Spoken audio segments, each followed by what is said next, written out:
So Adyashanti's teacher, Arvis, she used to say something very interesting. And she said that only the phonies don't get enlightened. And I think it's both kind of funny. She must have had a sense of humor. And also, uh, a little painful. And I think every single person who is wanting to realize their true nature is going to come up against this teaching. And you might not use the word phony, but it could be something like authenticity, raw honesty, nakedness, um, getting out of hiding and denial of what is really here, and not moving away from what's really here. So only the phonies don't awaken. What could that mean? Well, so many people put awakening into time, even though maybe they're chasing it. Maybe you're chasing it. And you have to wonder what it is that's veiling reality.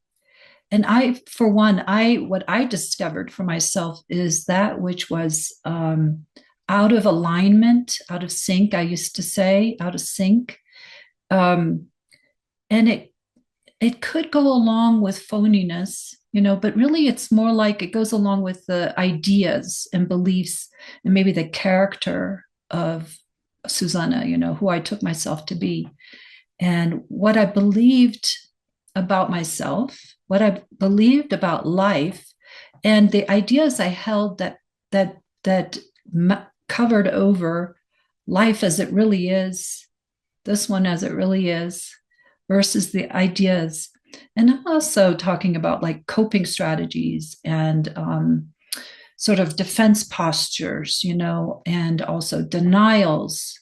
All of those they're not true. So what would be phony is that which is not true.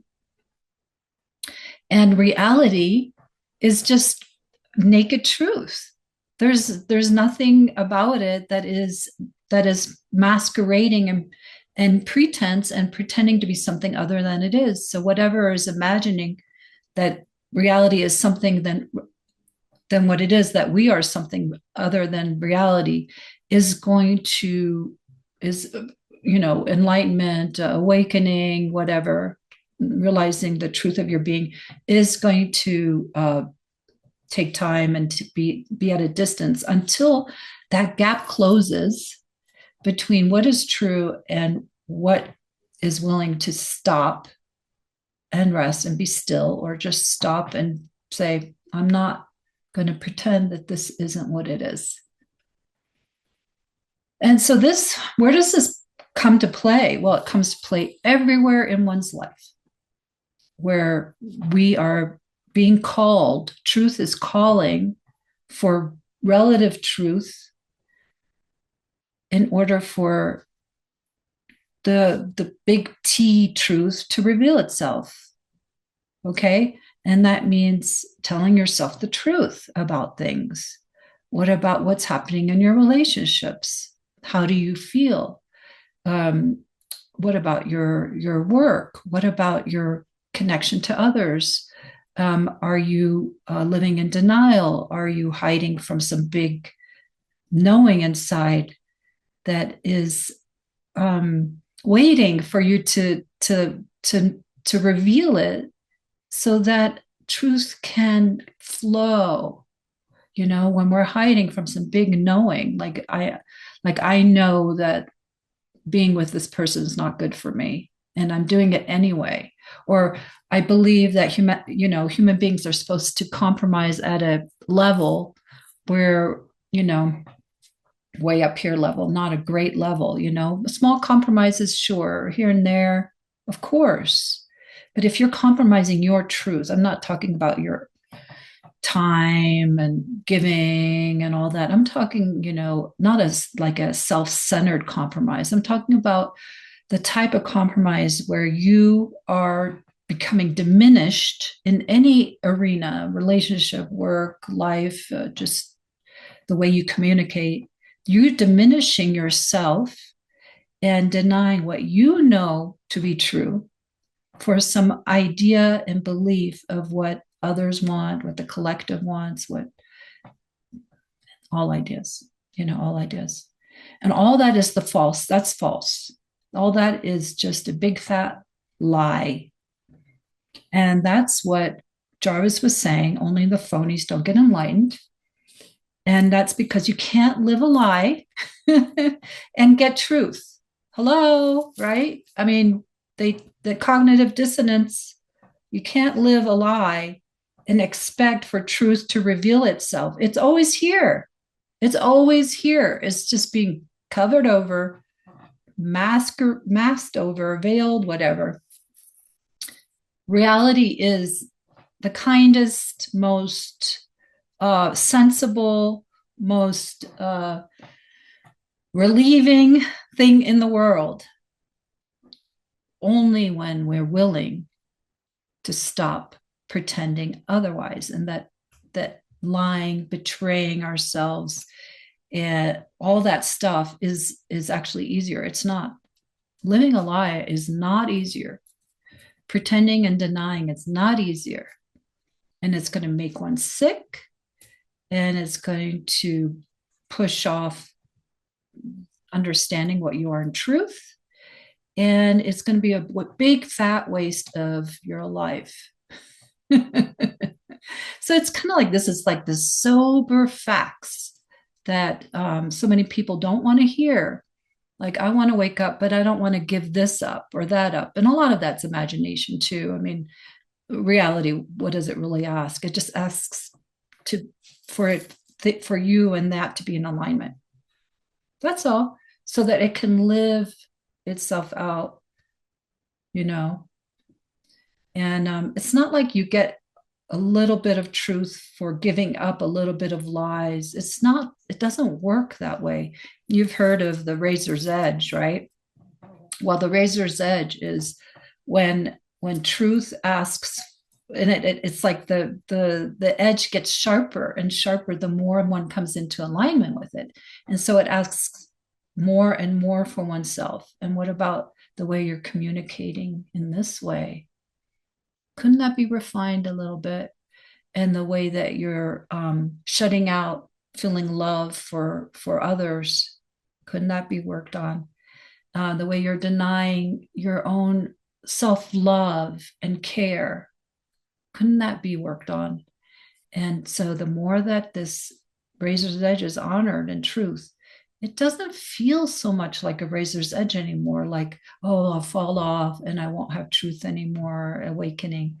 It just, realization is here, and still refinement takes place. Okay. It still refines, doesn't wait for everything to be perfect and done, but it asks for enough doneness. It's kind of like, oh, this is a terrible analogy. Well, like when a cake or some kind of food is being baked and it's done enough to where it tastes good, right? It reaches a point that it's not hard or raw or whatever it is, and it's done enough. That's what happens with us. We get cooked, and what's cooking is oneself being willing to be attentive to what reality is asking, what truth is asking, and to come out of hiding, come out of denial, and stop running away from one's fears and shadows. Okay, face life, face oneself. It's all about oneself in the end. And that oneself becomes the one, by facing oneself. Then it's like, oh, there's no resistance. The resistance dance, and pushing away and the controlling and resisting and denying and lying and pretense and all that's false falls away. Chunks of it. How about that? Chunks, the big ones, the ones that really count. Of course, like I said, I'm still in process. and there's been realization here, and it's not going anywhere, hasn't gone anywhere in years. And still there's these like, we're fine, we're fine. Oh, that wasn't so, mm, you know, our humanity continues to cook and to be in evolution. I mean, life's an evolution, all life, nature, all life is an evolution. And so is this, right? So is this. So I really loved hearing what she said, only the phonies don't get enlightened. I think that's just like, oh, I did meet her once or twice. I think that that would be just like only someone who knows that for themselves, and had to come to the hard knocks school, the school of hard knocks, would realize that that's true, that there's truth to it. How about that? Okay. And it's said with a little humor.